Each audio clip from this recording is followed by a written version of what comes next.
Okay, hello everybody. I'm Peter Maddison. I'm here. Hopefully, everyone's in the right place. We're going to be talking about automated governance and securing pipelines with Attacker. So, uh, something that I've adopted that I saw in a presentation fairly recently that seemed to work quite well was this idea of having a talk map to help structure the talk. It was Craig Coburn who used this. So the talk's going to roughly run like this. We're going to have I'll do a quick introduction of who I am and the kind of work that I've done. We'll then set the stage for the sort of problems that we're talking about here and what we're looking to deal with. Then we'll start to look at addressing any concerns and causes that have caused those kind of problems. And then I'll start to talk about what TACO is and how TACO works. We'll talk about how to then make your own TACO, and then we'll talk some more about automating governance before wrapping it all up with Q&As. And if you want to ask questions as we go along, put them into the chat, and we'll answer at the end, and then we can invite people on stage and have a discussion about any topics that you'd like to talk about. So without further ado, let's start with who I am. So I'm Peter Maddison. I'm a coach, consultant, founder of a company called Zodiac. We focus on helping organizations through complex transformations. And my background is largely in infrastructure and operations. I come mostly out of the DevOps space, really, and that's why I spend a lot of my time talking. But in my career, I've been everything from a Unix SA manager, building high performance teams, a project manager, a program manager, and I have a very broad knowledge of both business and technology. And I'm happy to have conversation about anything in any of those spaces. It's always love to learn new things. I like to start these talks with a quote, and this is one of my favorite ones. And this is really the underlying premise for what I'm talking about today. It's that we can't tell people how things should be done. We can only make them think about how we can possibly approach problems differently. And this is a very old quote from our old friend Socrates. So we'll start by setting the stage, and now we've got through the intro. So what's the problem we're looking to solve here? Well, in reality, we have this problem around how we manage risk and complexity in our organizations. And this talk is really around some work that I did as a consultant. I was engaged at a bank, and they were 2 years into their DevOps journey. And I was engaged with the DevOps team, which is always a worrying sign to start with. What I'm describing here's the journey about how we went through. They engaged me to look at our strategy. How have we done over the last 2 years? What have we managed to achieve? Are we going in the right direction? Are we doing the right things? And the initial 2-month engagement, I came in, looked at their process and practice, saw how they were engaging with the organization, the kind of things they're trying to do, and came back and said after 2 months, you could do better. there are things that you could do to help engage with the organization better, and that led to further engagements and more conversations, which is a good thing. So really, we're talking about how do we introduce these sorts of changes into organizations. And we know that especially when we're doing modern software delivery, we want to have fast incremental changes so we can quickly learn and understand what value we're delivering to customers. And in order to do that, we need to build systems and processes that will allow us to facilitate that. But in large organizations, which have a lot of complex regulation, other problems, that they can get in the way of us being able to achieve some of these things. So what I'm following here is the model that we eventually came about building to help with that. So from a DevOps perspective, we started with a common definition of it, like people, process, and tools working together to deliver rapid and continuous value to customers. Now, this is an amalgamation of a number of key pieces, and my focus is primarily on the people piece of this. and the customer part of it. Like, how do we get from people to customers? How do we enable our teams to deliver value to the customers and rapidly learn from that? So we started by saying, okay, well, our pipeline has customers. We're going to learn from those customers what they need. We're going to build a team that's going to have members and product owners, and they're going to take the work. We're going to break it down, and we're going to start to work on that, and we're going to then take the first piece of that, we're going to turn it into code, and that code is going to consist of the application code, the test code, the infrastructure code. We're going to use that. We're going to have automated pipelines. These automated pipelines are going to generate this. We're going to build it. We're going to test it. We're going to deploy it. We're going to create the artifacts of value, and then we're going to create feedback loops so that we can start to understand and learn from the things that we're doing. We're going to measure and use those metrics to start to understand how our pipelines are working, and this will be our DevOps process, and this is what we're going to do, and this is how we're going to help the organization. Easy, right? Funny story, when we gave these buttons out at one of the organizations I worked with, they actually physically gave these out, and you press them and it said, this was easy. And that was easy. And they took these, and very, very quickly all the batteries disappeared from them because it was just really, really annoying. So we have to start to worry about a lot of other problems. It's not that easy necessarily to introduce these pipelines in a large, complex organization that's used to doing things in a very different way. So we need ways of starting to overcome those. So we started, that was often in doing a bunch of pictures, and we started to look at like, well, how could we sort of build out these pipelines? How could we create ways of working for these teams so that they could start to understand some of the complexities that we need to overcome to be able to deliver value out to customers, to start to automate some of those processes.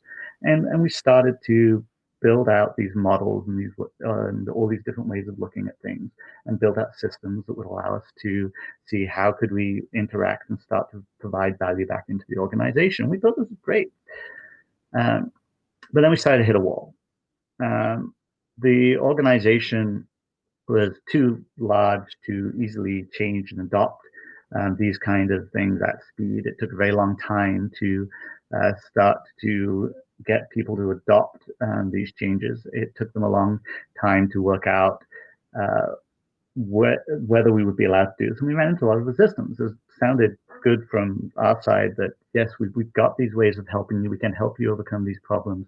These concerns that you have, these bottlenecks in your processes that we can easily map out, and we can see where they are. And we've got ways of helping you with that. But the organization had a lot of resistance to these things. It's like, we don't want to change. We're a bank. We've done it this way forever. There's no need to change. We continue to make money. Why would I want to do things any differently? And it was a little frustrating. And so that was kind of the problem that we were dealing with. And that's kind of setting the stage for we had started to build out these pipelines. We started to try and make these changes. And so after we got these pieces built out, and I started to look at, well, what's causing this resistance? Where are these problems coming from? Why are we getting some of this resistance within the organization? And to start to try and generate that understanding, I did what I normally like to do in these situations. I went out and started talking to people. So especially around the compliance areas and these other areas outside of our DevOps delivery pipelines and the delivery teams that we were working with, start to talk to areas like compliance, start to talk to audit, start to talk to security, start to understand, like, well, what are the problems? What are the concerns? Why are there objections to this? Where are these friction points coming from? And a few of the things that became apparent was that although they could see the value, they had a lot of their own concerns that they needed to have integrated into the delivery pipelines, and they didn't feel like these were necessarily being taken care of. And part of the problem was that the way this information was being presented to them wasn't necessarily in a way that they could easily understand, that they could easily consume. It was also being created in absence necessarily of really involving them in the process, so they didn't truly understand what was being built. So there was a gap here, and we needed some way of filling it. It introduced me the concepts around GRC, so governance, risk, and control, which is a concept to describe like the organizational governance. How does the organization look at risk, what governance policies they put into place to manage risk for their organization. And that's all different types of risk, from both the organization strategy risk, the brand risk. There's lots of different types of risk that need to be managed, as well as the technology risks that we look at. There's ways of identifying and mitigating those risks, and how do we look at that? And then compliance and documenting and reporting those risks. And so GRC as a concept was something that these other areas were aware of, but wasn't necessarily as visible or as well understood within the delivery teams and those areas. Another concept that came up with regards to this was this idea of integrated risk management. And because as an industry in technology, we know that we love to have as many possible acronyms as we can. And so we look to create new ones wherever we can. And GRC and IRM are very, very closely related. It sounds very, if we look at this from a fairly recent Gartner 2018 side, if we look at the description of what IRM is in comparison to GRC, IRM definitely sounds more agile. It sounds more flexible and more integrated into the pipelines. And the GRC is quite often seen as very siloed. It's something that exists independently of the rest of the processes in the organization. And one way of looking at this, though, you could consider that integrated risk management is a successful implementation of GRC. It's where we've taken the governance and the risk and the management and the compliance to those risks, and we've integrated it into the way that we deliver. We're looking at and we're assessing and we're understanding what those risks are. So where is this problem occurring at this point? Well, what I was seeing was that we were getting lost in translation. There was a problem where all these different areas had different concerns and were talking different languages and different problems. And so you had developers who were talking, who there was concerns that our developers building the wrong things. And then we have testing, and the testing is like, well, they're finding the wrong things. There's all these false positives. Are they looking for the right problems? We got operations that's managing all of the outages, and are they identifying the right problems? Are they focused in the right areas? Security is trying to prevent wrong things happening. You've got compliance that's worrying about when things are wrong in the how are we compliant to both our external and our internal stakeholders. And you've got architecture, which is worrying about are we building the things wrong that we said that we're building. And leadership, of course, is trying to prevent any sort of unnecessary change. And all of these are very negative. And there's this concept that we're looking at each other around. We're trying to keep the organization safe. We're all off in different spaces. We're all off trying to create ways of working that enable the management of risk in the organization so we can deliver high quality products to our customers. Because remember, we're talking about that value to the customer. So is there a risk? So when we look at this problem, very often in a large organization, if I want to know that the system that I'm about to change, am I going to be in compliant? Am I doing the right things for this? If I pick up the phone and I can call my compliance department, then I'm going to get like Bob, Sue, or Steve on the other end of it, and it's going to be some random person, potentially not somebody I've spoken to before, who's going to go really tell me to RTFM. Go dig through this list of 300 standards, find the one that's related to technology security, then go through 200 pages to find section 3.1.4.3 and trying to turn in whether data encryption at rest in the context of what you're talking about here actually applies back to me. But the person who I'm talking to doesn't have my context, doesn't necessarily understand what am I trying to do? Why am I trying to do this? Am I trying to do this in a way that's going to add value to the organization? Am I trying to do this in a way that this actually applies to me? Because we've got the lowest common denominator of risk here. We look at what's the riskiest part of the organization, we create a bunch of standards and policies based on that, and then we apply it to everybody. So now everybody has to abide by whatever the riskiest part of the organization is. Whereas if I'm just developing the menu for the cafeteria, or I'm creating it's like, do I really need to worry about these points and these problems? So this becomes especially hard when we start to look at environments like cloud, because if we take these policies that we have here and then we apply them to the cloud, what we're really doing is we're slowing everything down. We're taking policies devised for a very, very different environment, and we're taking this wonderful, super fast, incredibly enabling technology, and we're throttling it back to operate as if it was something that we had to run under these risk priorities, which are very, very different to what we need to do than what we actually need. And we have to start to consider, like, are we actually in control of this? Is this actually making us safer? And then there's a concept around safety one and safety two. This idea that under a safety one environment, we're looking at all the things wrong, and that's telling us whether we're safe, versus safety two, which is say we want more of the thing that makes us safer. So looking at the positives, how do we reinforce it? And at the end of the day, all of this comes down to behaviors.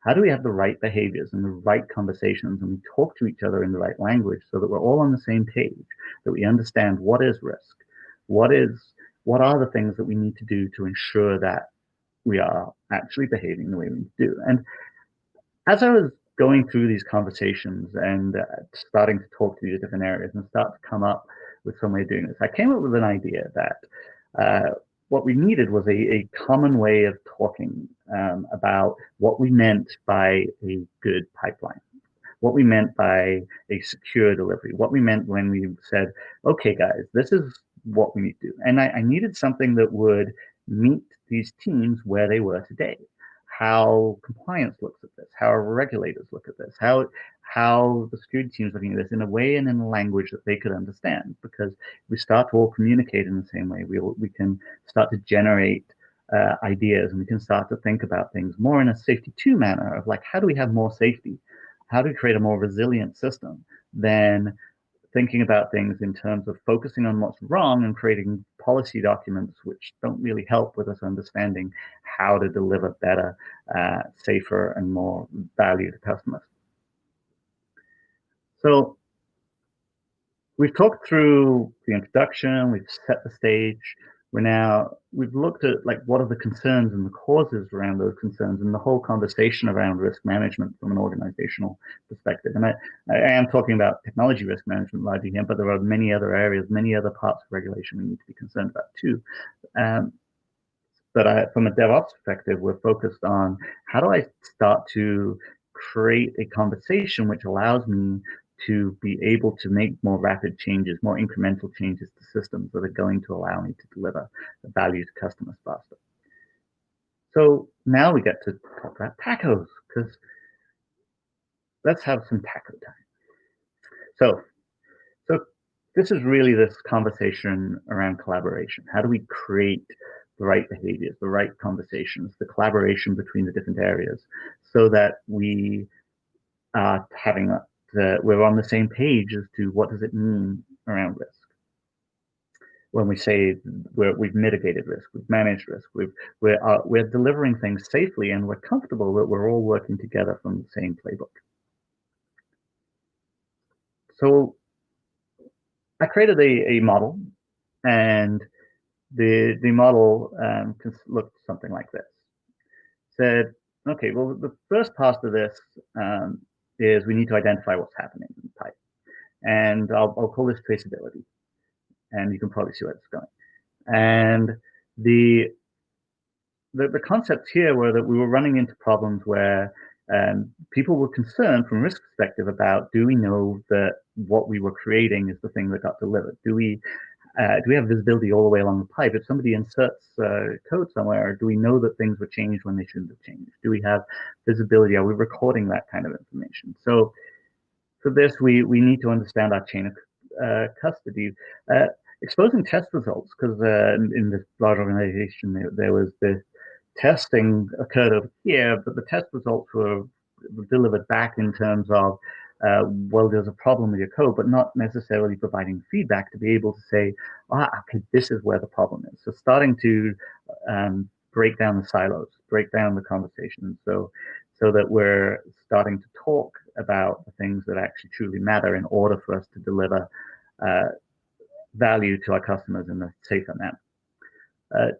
Making sure that the deployed version is tracked so that we know what it is where on different systems. What worked environments where they were pushing it out, but because they weren't tracking the version, operations came in and made a change on the target system after the fact, which meant that we didn't know what the state of the end system is, which again introduced operational risk into our system.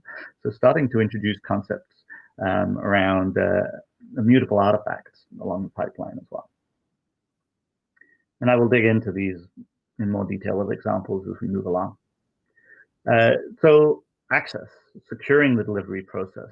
Do we have appropriate access in the right places along the pipeline? Is the creator track, do we have signed code commits? Do we have, where necessary, this concept around building once and then deploying many, we create the artifact is immutable, but the artifact is what gets pushed out, so that we're not rebuilding at different stages of the pipeline, which was initially quite a common problem where you'd see the initial build, the creation of the artifact, but then it gets rebuilt right before being pushed to operations, because operations believed that they had a role that they needed to play in doing that. And once you start to look at the entire end-to-end value stream, you start to pick up on these things. Are we doing things which are actually making our environment riskier? And compliance, like are we delivering the right thing? Are we satisfying any external regulations that we need to do? Are we satisfying our organizational stakeholders? And we have things like peer review. Are we checking that does more than one set of eyes look at it? So things like segregation of duties and things like this, which come up, and different ways of solving that by showing that, well, actually, we can solve segregation of duties in many, many ways. And we want to push this as far left in the delivery process as we possibly can. Peer review being possibly stage one, and then even pushing it further left to consider, well, if we're doing pair programming and we're looking at practices like that, then that also potentially satisfies segregation duties from the perspective that we have multiple eyes looking at code. What are the real underlying reasons? What's the real risk we're trying to reduce here? And are there other ways in which we can satisfy that? And then operations. So it's not just enough to think about the delivery process up until it's delivered. We also need to think about the running artifact. The artifact once it's delivered, is that secure? Are there things that could potentially on that? Are we looking at validating the target that we're deploying to? Have we looked at the validating the quality? Have we looked at is this running as expected? Have things changed in the target system environment as a consequence of this? And then creating a set of mitigating controls, audit controls that we then put over the top of this to validate that each of these different areas is properly being implemented as they are being delivered. And so this model as a whole creates TACO. So traceability, access, compliance, and operations. So the purpose of this was to an extent, create marketing, to create a straw man, to create a line of, if you do this, then you've done enough to be able to deliver code all the way through into production. And if we're all agreeing to that, if all of these different areas come together, then we can use this as a way of saying, now we're on the same page. And I had my daughter draw a picture of it because and if you want a copy of this, then you're welcome to one. But this is my daughter's interpretation of this as I was explaining it to her. So in an effort to meet people where they were, this was built out initially in a spreadsheet. So there's this idea that we would define the purpose, controls, and in large organizations, we very often have these spreadsheets where we talk about this. But we're looking to capture important pieces for a given process around what is the artifact? Where's that artifact stored? How is this control passed? What happens when the control fails? And who is accountable for this? Who are the people, the actors who are going to look after this process? Once we map this out and gone through all of our controls, we can now start to look at, well, what does this look like? How compliant is this pipeline? And if we get this to cover sufficient area for the context that we're working in, can I say that I am now actually compliant? I've met my risks. I'm able to operate in this manner. That I have dealt with all of the things my organization cares about, and I can start to iterate. I can start to say, well, how do I make this safer? How do I generate more safety in the way that I'm delivering? And the TACO becomes an easy way of talking about this, in that now I can say, well, have I met my TACO controls? Have I met? And this gives you a way of just easily communicating with others as to what this potentially looks like. So we talked through the introduction, we set the stage, we talked about GRC, IRM, we talked about some of the underlying things that we're trying to solve here. And we talked about what TACO is, and how you can potentially take this and apply it. And so let's talk about like how you would make a framework like this. So we want to go deeper, look at the solution. It lies in automation, it lies in some underlying pieces, and it lies in building trust between these different areas, and starting that conversation. And TACO can be that start of the conversation to say, hey, look, this is how I'm building pipelines. This is how my pipelines are secured. Is this acceptable? Are there any concerns? Do you see things which don't fit in your model of the world? As an example from the industry of this, Capital One has a list of 16 controls that every pipeline must comply to these controls in order to push code through into production. And they use these controls as a way of managing and ensuring that that their pipelines are secure. And this is an important fact. So this is not. These are the actual controls that you would put into place once you develop your hacker model. So we're going back to the bank we're looking at. So we take these controls and we apply them into a pipeline. If we build out what a pipeline model is, you end up with a highly complex diagram that looks like this, which is the design diagram in different stages, which is not a very good conference slide, but kind of explains where all those different controls reside. So you can present this in a much simpler way. We can talk about this in terms of we have different stages of our pipelines, where we've got our build stage where we're building the pieces that we need. We then validate that this has the initial functionality we need to do. Then we test it, and we confirm that it's got the functionality we want before deploying it out and monitoring it. And if any of these controls break in these different stages, we break the build and we radiate it back to the teams for resolution. And within each of these zones, we've got particular things that we might look. We've got local IDE testing. We've got within the build zone, we could create tickets to trace work back. We can within the validate zone, CI servers can build the artifacts, etc. And what we're asking ourselves is really, are we safe? Are we willing to admit when things go wrong? Though is a far more important question. And so by presenting it this way, we can start to say, well, the key part here to being safe is being able to put our hand up and say, yes, it broke. Because when we know that things break and we admit that things are breaking, we can have the conversation about why is that? What can we do to make it better? How can we make it safer? How can we ensure that we are properly managing risk in our pipeline? So and our pipeline itself can be taken from our big complex diagram and broken down into, these are key control points. These are the key buckets where I can start to look at and say, okay, at my source code repository, I can create controls there. If I can create controls in my build process, I can create controls in my dependency management. I can create controls in package management, in artifact repository. And when I deploy out into our non-production environments, and then I can create controls into my production deploy as well.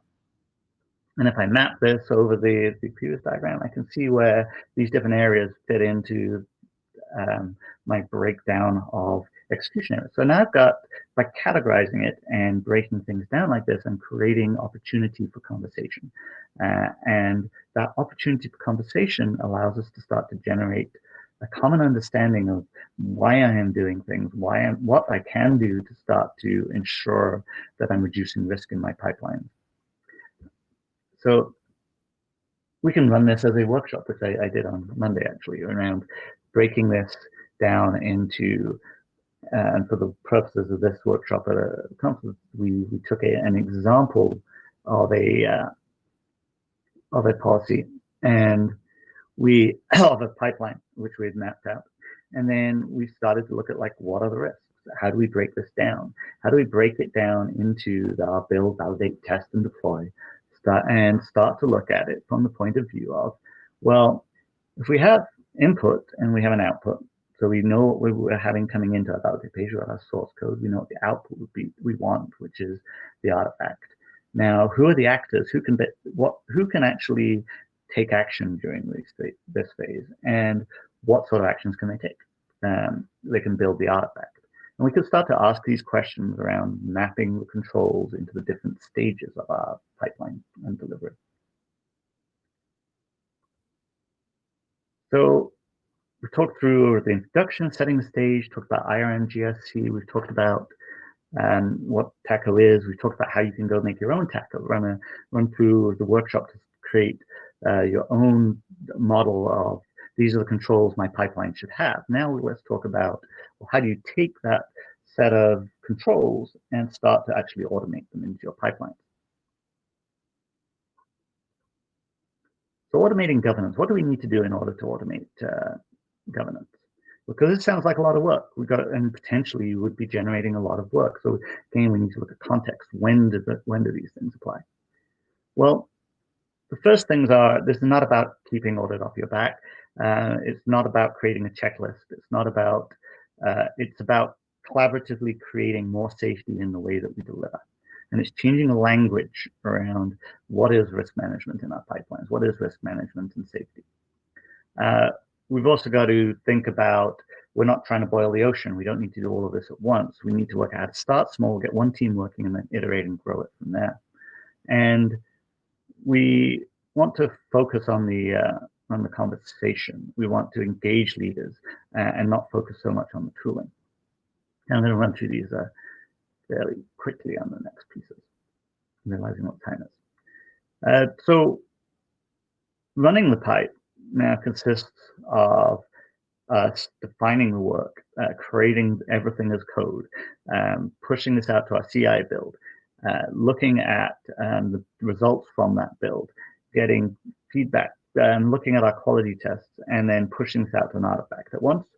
Once we've created these artifacts, we can start to look at running potentially a second CI run. And then in a second CI run, we can take care of longer running processes, organizational concerns. And those organizational concerns can potentially be run by a different group. So this is an example of how you could start to look at your pipeline and how the flow of work through the pipeline might behave. And value stream mapping can be incredibly valuable here to start to look at this as you start to break it down and gain an understanding of how we can work through this. And this breaking it down into multiple CI processes can be very effective to deal with places where you have strong organizational regulatory concerns to be taken care of that potentially need to be managed separately from other concerns. And there are different ways that we've used to manage this kind of thing. Another thing to consider here is, and the X's are not because of wiping the people out, but we want to be able to, over time, build more trust from the conversation to be able to start to remove the manual pieces from the pipeline, more trust in the system, more trust in the automation, more trust in us being able to just push things through the pipe. And Taco can help with that, because now we're generating that same understanding of what good looks like for our pipeline. And auditing the pipe is a critical piece too, because we want to automate all this. We need to give the auditors what they need. We need to give the people who are coming in and looking outside, like, does this work for you? Does this tell you what you need to do? And creating an immutable log store for audit, building strong feedback loops is a very powerful way of doing that. This also allows us to build a paved road. It allows us to create pipelines that will work. And these pipelines are not necessarily going to be for everyone. These pipelines are going to be for those parts of the organization that want an easy button to be able to move faster. For your other areas which need to go faster still, creating the opportunity for them to understand, here's the things we minimally require for you to be able to do.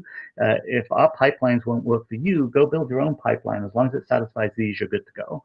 And providing the ability to contribute back into the platform, so changes can then be submitted for integration into the platform itself, so that the organization can iterate and grow faster. And as we go beyond roadmaps into creating, there's multiple ways to get there. We're going to have to make decisions about what do we include, what don't we include into our platforms and our ways of building, and how do we start to accelerate. And the roadmap won't be static. We need to keep reevaluating it. And you can consider this like Waze or Google Maps here to say to let others contribute. So because no one central team is going to start to be able to build these things out for everybody, it's got to be a collaborative effort. Okay, so we're now on to the very last piece, which is good because I'm running out of time. So we've gone to our introduction, we've set the stage, covered a lot. IRC, IRM, GRC, TACO, the why we would want to create something like TACO, creating that common understanding, how you can potentially go about making your own version of this, the thing that will identify what controls you need in order for your organization to be satisfied that things are working the way you expect them to, how you go about automating that, what the process and practices that you would do around that are, and now we can wrap it all up. So, well, what have we learned?